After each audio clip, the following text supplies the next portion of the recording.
আসসালামু আলাইকুম রহমতুল্লাহ।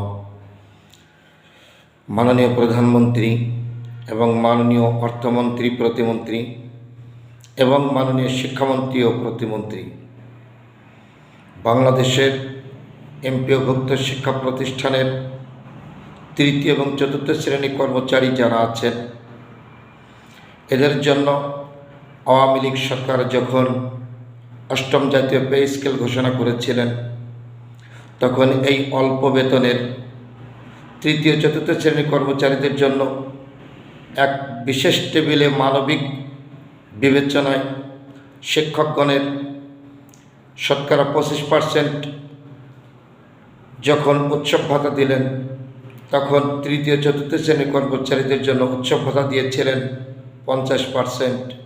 একটাই কারণ, তাদের বেতন অতি স্বল্প।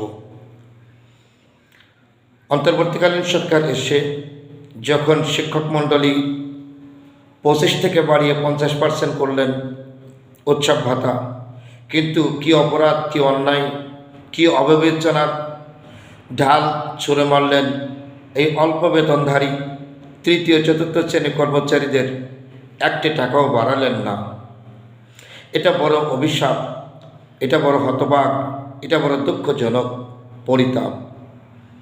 এখন আবার মাননীয় প্রধানমন্ত্রী, মাননীয় শিক্ষামন্ত্রী মহোদয় যখনই আগামী ঈদ উল ফিতরের আগে শতকরা 7% উৎসব ভাতার কথা শোনা যাচ্ছে, কিন্তু ওই যে কর্মচারী তৃতীয় চতুর্থ শ্রেণীর যারা, তাদের দুর্ভাগ্য আর দূর হচ্ছে না।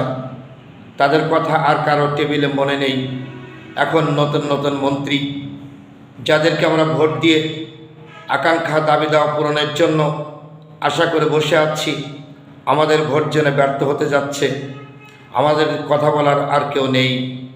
যারা তৃতীয় চতুর্থ শ্রেণীর কর্মচারী, তাদের শিক্ষকদের সঙ্গে সমন্বয় করে মনে হচ্ছে যেন এরা রাজকীয় শান শৌকতে বাস করে। তাই যারাই যখনই মন্ত্রী হয়, মিনিস্ট্রিতে বসে, চেয়ারে বসলেই যেন নিচের কথা সব ভুলে যায়।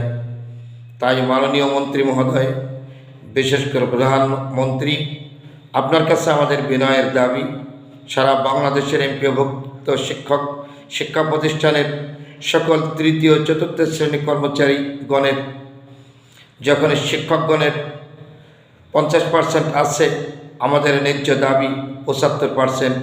যদি শিক্ষকগণের হয় 60%, আমরা দাবি রাখি 90%।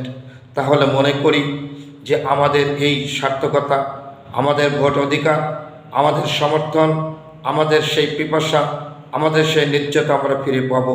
তা না হলে আমাদের দুঃখ কষ্ট অন্তরে থেকেই যাবে।